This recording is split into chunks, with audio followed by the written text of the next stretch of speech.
some of the most successful and outright terrifying movies in history are monster flicks. We're all familiar with The Blob, Jaws, and An American Werewolf in London, and we have indeed touched on this topic before, but there are so many underappreciated gems which us horror fans should be aware of. With that in mind, I'm Jem from WhatCulture.com, and here are 10 more criminally underrated monster movies you need to see. Number 10. Chud.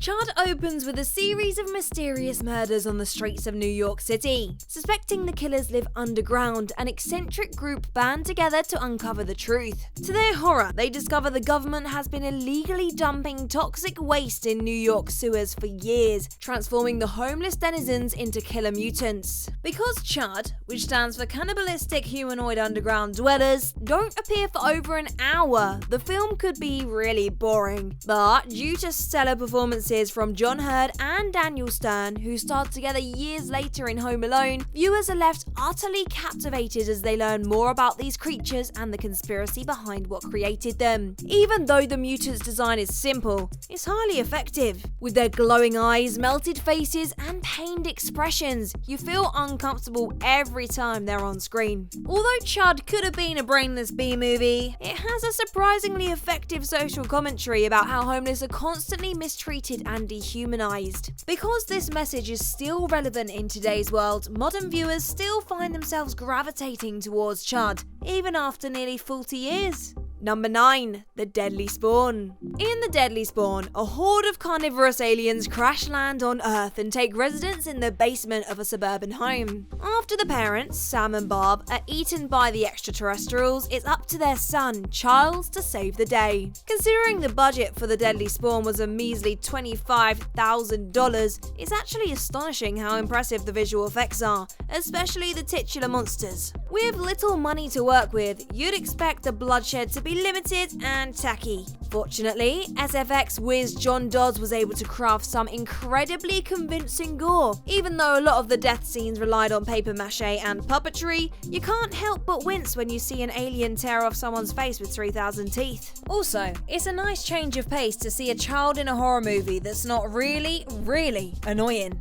Rather than screaming and whining all the time, Charles studies the critter's behavior, assesses every situation, and devises logical solutions to defeat the space beast. He's so good at taking these things out, you'd swear he's done it before. Although alien movies usually center around a city invasion, the creature's attack focuses on a single household. Despite the fact this decision was done to keep costs down, it works in the story's favor since it makes the invasion more personal.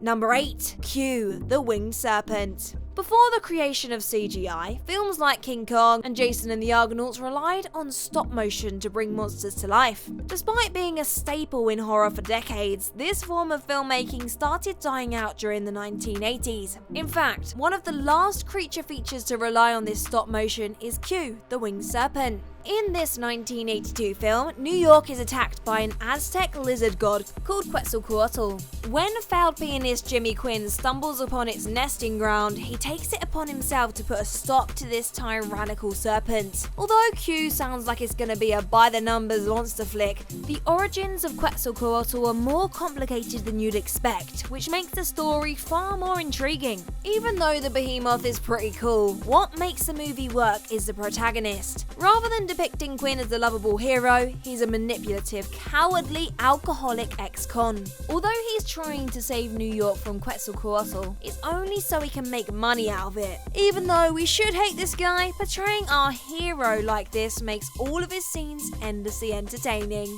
Number 7. Colossal. In Colossal, dysfunctional party girl Gloria heads to New York hoping to start her life anew. Shortly after she arrives, the news reports that a towering monster appeared in South Korea and devastated the capital. When Gloria learns the behemoth is mimicking her mannerisms, she realizes she's connected to it.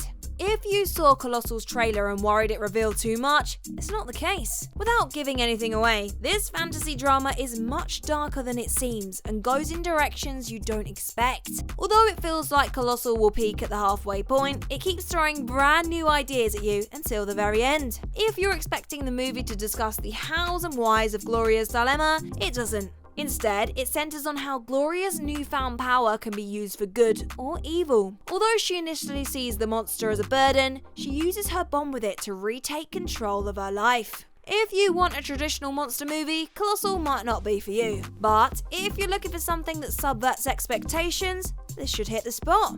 Number 6. Monsters. Monsters opens with life forms from space crash landing by the United States and Mexico border. As more aliens appear around the country, half of Mexico is quarantined off, causing thousands of people to be evicted against their will. If you're expecting a movie centered around a kaiju rampaging across the city, look else. Monsters takes a much more grounded approach, focusing on how extraterrestrials have impacted society. If aliens landed on our planet, how would their presence affect the environment? If a monster destroys a train track, how will that affect commuters? How would it affect your life knowing if there was a decent chance you could be crushed by a gigantic creature anytime you left the house? If you're worried Monsters is going to be a sociological drama and nothing more, fear not. The film is firmly aware of its roots and ramps up the sci-fi action we've come to expect from a creature feature when it needs to. Also, the extraterrestrials' designs cannot be praised enough. Despite the $500,000 budget, the creatures look more realistic than almost anything you'd see in a summer blockbuster. Number 5. Slither. If you observe James Gunn's work, it's evident he enjoys stories about aliens who turn townsfolk into a destructive hive mind. He did it in The Suicide Squad, he did it in Peacemaker, and he did it in his directorial debut, Slither. Because this was Gunn's first feature, you might assume this horror comedy would be a bit rough around the edges. Luckily, Slither has everything we'd come to expect from the Guardians of the Galaxy director. Creatively disguised gore, innovative monster designs, imaginative skills, clever dialogue-free exposition, and of course, Yondu himself, Michael Rooker, stealing every scene. Even though the narrative cannibalizes elements from The Blob and Invasion of the Body Snatchers, Slither feels like its own thing, since it's crowned with Gunn's signature goofiness and dark humour. Rather than feeling like a rip-off, Slither comes across as an homage to create features from a bygone era. To the surprise of no one, Nathan Fillion absolutely kills it as the hero. With minimal effort, he can make the simplest dialogue hysterically quotable. If Slither sounds like it's in your wheelhouse, be warned. Because of the outrageous violence, you'll need a very strong stomach to get through it. Number 4. Black Sheep. Black Sheep revolves around an ovenophobic called Henry who's forced to face his fear when his hometown is terrorized by killer sheep. If you're wondering if this horror comedy is as crazy as it sounds, it's actually not. Somehow, it's way crazier.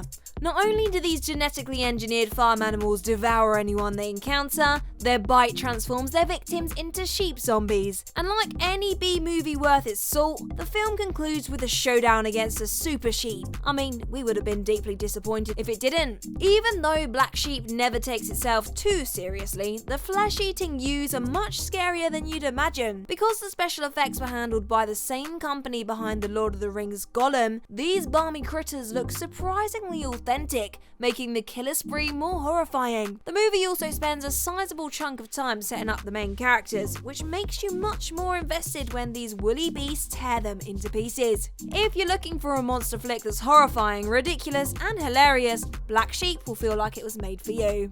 Number 3. Mimic. Because of Guillermo del Toro's work on The Shape of Water, Pacific Rim, and Pan's Labyrinth, the Oscar winner is best known for his monster movies. Even if you're a big fan of the Mexican filmmaker, you may have missed one of his earliest works, Mimic. Based on Donald A. Wollheim's short story of the same name, Mimic centers around entomologist Susan Tyler, who's created hyper-evolved insects. After these superbugs grow to human size, they begin terrorizing the city and devouring the locals. By mimicking the best elements of other monster flicks like Aliens and The Thing, you feel constantly unnerved but intrigued while watching Mimic. Even though the insect's design is great, Del Toro deliberately hides them in darkness to give them an added sense of mystique. Despite the fact that Hellboy director knows how to nail horror, he focuses more on suspense and atmosphere rather than outright scares. Although a clash with the producers left the film with a little tone inconsistency, there's a lot to love in Mimic, especially if you're a Del Toro fan. Number 2. Deep Rising. Deep Rising follows a group of sea hijackers who attempt to take over a cruise ship, only to learn the passengers have been killed by a sea monster. You could tell the film was written and directed by the same guy behind The Mummy, since it has creative action, cheesy one-liners, impeccable comedy, and genuine scares. In the hands of a lesser filmmaker, trying to juggle all these elements would not work. But somehow, it never feels jarring when a horrifying scene is followed by a hilarious quip. Because of its B-movie plot, you'd assume the ensemble would consist of a bunch of nobodies. However, Deep Rising boasts a top-notch cast, including Jaimin Hinzu, Famke Janssen, Jason Fleming, and Wes Studi. Then there's the monster itself. Unlike your regular sea beast, this one does not eat its victims. Instead, it drinks them. It absorbs all its prey's bodily fluids before vomiting up their remains. Even if you have a stomach of steel, you're guaranteed to feel queasy after seeing this creature barfing up a half-digested human who's still alive. Deep Rising may have been a financial and critical bomb, but it's easy to see why it's become a cult classic. And number 1, Troll Hunter.